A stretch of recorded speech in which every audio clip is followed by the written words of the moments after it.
Don't lie to me! Are those my golden guns? They're my golden guns. I don't want to kill you. You're the last person I want to kill. I love you. I love you. The unbearable weight of massive talent. You're playing a fictionalized version of yourself. What was the biggest challenge of that? The challenge was how to facilitate Tom Gormican's presentation of so-called Nick Cage, which was his favorite version of so-called Nick Cage was the anxiety-fueled neurotic Nick Cage, because that was the funniest and the best in his mind version of myself, with a character named Nick Cage without embarrassing my family. Is it too much? Is this supposed to be me? It's grotesque.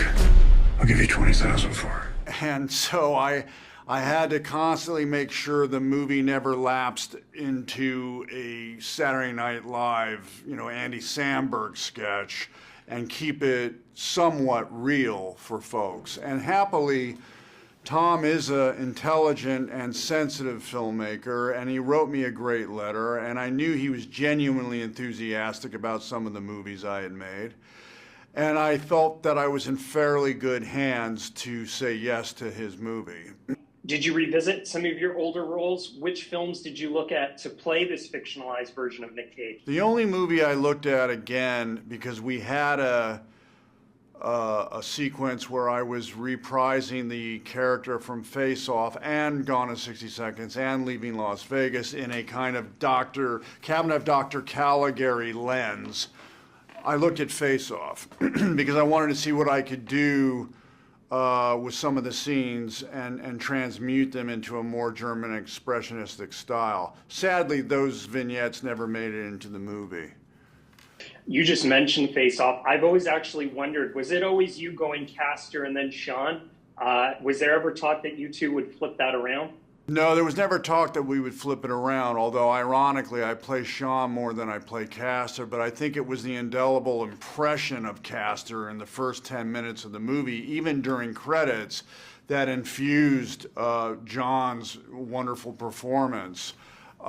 Because it did leave a lasting impression, even though I was only Castor for 10 minutes.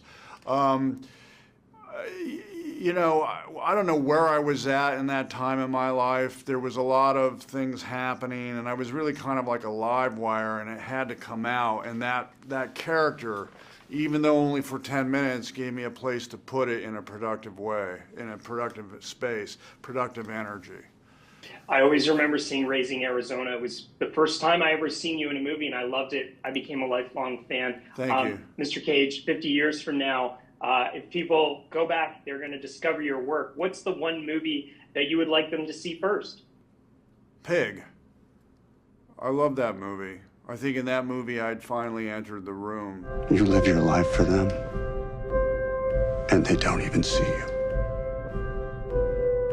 You don't even see yourself. I think the whole movie works on balance as a film, as a poem, as a folk song.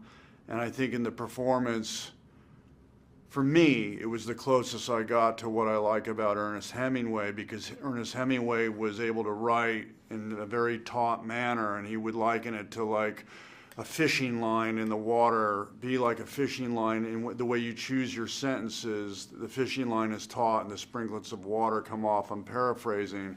I felt with Pig I was able to get to a place where I didn't have to act so much and the water was coming off the tautness of the fishing line.